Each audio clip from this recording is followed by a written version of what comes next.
उस बातों को आधार मान करके मैं बोल रहा हूँ कि अगर पवन सिंह विधानसभा का चुनाव लड़ना चाहे तो भारतीय जनता पार्टी को परहेज नहीं है, ये मुझे पता है। तो क्या अब एक मयान में दो तलवार रहेंगे? क्योंकि भाजपा से देखा जाए तो ज्योति सिंह भी अपनी करीबियां बढ़ा रही हैं, पवन सिंह तो पहले से ही भाजपा के करीबी रहे हैं।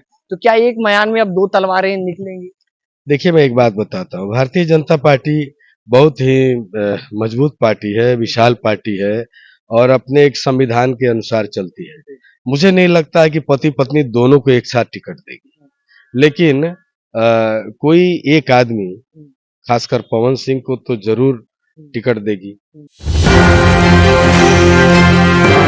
नमस्कार, एक न्यूज 24 देख रहे हैं आप, पर मैं हूं आपके साथ सीते सिंह। आपको बता दें कि पावर स्टार पवन सिंह और ज्योति सिंह को लेकर लगातार जो है वो राजनीतिक गलियारों में हलचल तेज हो चुकी है।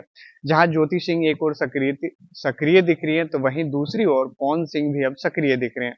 काराकाट से पवन सिंह ने अपनी किस्मत को भी आजमा लिया था, लेकिन अब बिहार विधानसभा का जो चुनाव है इसी साल में है और उनके रिश्ते में भी खटपट की बातें लगातार सोशल मीडिया पे दिखती रहती है। इन्हीं मुद्दों को लेकर हमारे साथ बातचीत करने के लिए भोजपुरी जगत में एक अच्छी पहचान के साथ साथ भाजपा में एक दिग्गज हस्ती के रूप में जाने जाने वाले विनय बिहारी जी हैं। इन्हीं के मुंह से जानते हैं कि पवन सिंह और ज्योति सिंह को लेकर जो बातें निकल के आ रही हैं, राजनीति की हो या फिर भोजपुरी जगत की हो, उस बात में कितनी सच्चाई है, क्या कुछ कहते हैं।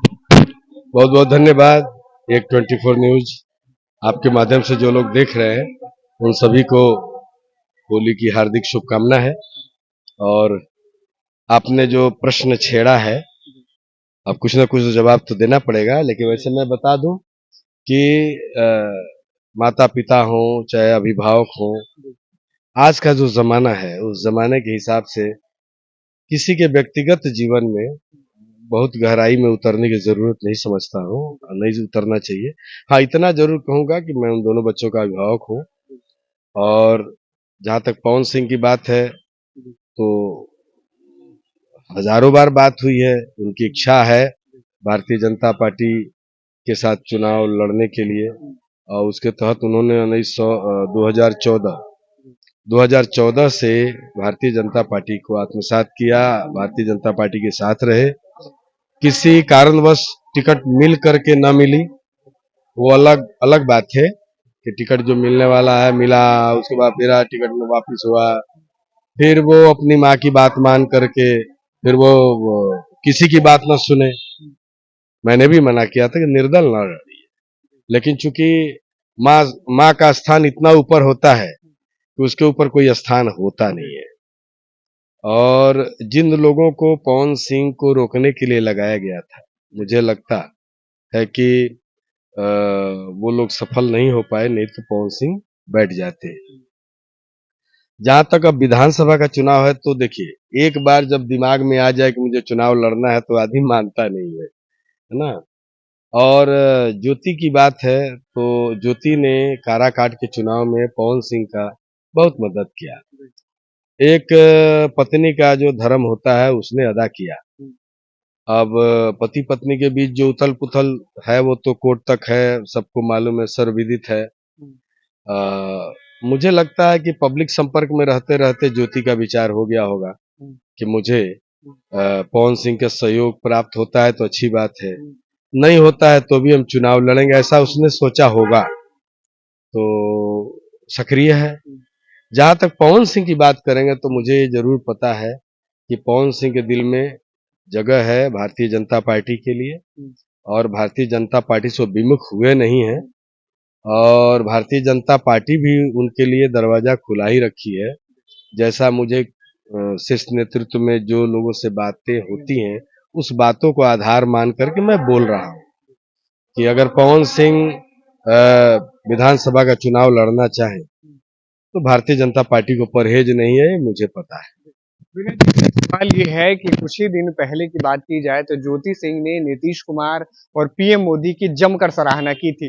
तो क्या अब एक मयान में दो तलवार रहेंगे? क्योंकि भाजपा से देखा जाए तो ज्योति सिंह भी अपनी करीबियां बढ़ा रही हैं, पवन सिंह तो पहले से ही भाजपा के करीबी रहे हैं। तो क्या एक मयान में अब दो तलवारें निकलेंगी? देखिए, मैं एक बात बताता हूँ, भारतीय जनता पार्टी बहुत ही मजबूत पार्टी है, विशाल पार्टी है और अपने एक संविधान के अनुसार चलती है। मुझे नहीं लगता है कि पति पत्नी दोनों को एक साथ टिकट देगी, लेकिन कोई एक आदमी, खासकर पवन सिंह को तो जरूर टिकट देगी अगर वो चाहे लड़ना तो। लेकिन यहाँ हमारे साथ दो दंपति रहते थे सदन में मौजूद, है ना, और एक कांग्रेस से एक आरजेडी से। तो हो सकता है कि नीतीश कुमार महिलाओं को सम्मान देते हैं, हो सकता है नीतीश कुमार जी दें, लेकिन इसके विषय में मैं बहुत अच्छे से नहीं कह सकता, मैं अनुमान के तौर पे ही बोल सकता हूँ। लेकिन इतना मुझे मालूम है कि भारतीय जनता पार्टी पति पत्नी दोनों को एक साथ लड़ाएगी, ऐसा मुझे कम चांस दिखता है। विनय जी, एक सवाल इसी से है कि आपने कहा कि भारतीय जनता पार्टी दोनों को एक साथ चुनाव नहीं लड़ा सकती, तो जिस तरीके से काराकाट से पवन सिंह जब सांसदीय का चुनाव लड़े थे तो उनकी पत्नी ने, ज्योति सिंह ने, पूरा अपना दमखम लगा दिया था, तो क्या बिहार विधानसभा का भी अगर वो चुनाव लड़ते हैं तो उसी दमखम के साथ, उसी मेहनत के साथ वो पवन सिंह के लिए सक्रिय दिखेंगे? देखिए, ये तो समय बताएगा। मैं इतना जरूर कहूंगा कि मतलब कोई भी पार्टी एक साथ पति पत्नी को चुनाव देने सीट देने में असमर्थ है, और ऐसा होता नहीं है। चमत्कार की बात मैं नहीं करता। पवन सिंह भी अभी खुलकर बीजेपी के संपर्क में नहीं आए हैं, और ज्योति जी जो बोल रही हैं मोदी जी के बारे में, नीतीश जी के बारे में, तो एक समय की मांग भी है और ऐसा बोलना अभी जरूरी भी है। दोनों लोग चुनाव लड़ेंगे तो दोनों एक दूसरे को मदद करने में सक्षम उतना नहीं हो पाएंगे, क्योंकि चुनाव है और सीमित समय का चुनाव होता है, 15 दिन का चुनाव होता है। तो देखिए, समय बताएगा कैसे क्या करेंगे लोग। मेरा तो आशीर्वाद है। तो ये थे हमारे साथ विनय बिहारी जी, जिनसे अभी हमने बातचीत की पवन सिंह और ज्योति सिंह को लेकर कि क्या राजनीतिक गलियारों में दोनों एक साथ उतरेंगे या फिर भाजपा से किसी एक को ही टिकट मिलेगी। इन्हीं मुद्दों पर इन्होंने अपना प्रतिक्रिया रखा और इन्होंने कई सारी अहम बातें बताई। अब ऐसे में देखना यह है कि इसी साल बिहार विधानसभा का चुनाव है और पवन सिंह और ज्योति सिंह दोनों सक्रिय दिखाई दे रहे हैं, तो क्या भाजपा से किसे टिकट मिलता है, अब देखने वाली बात है।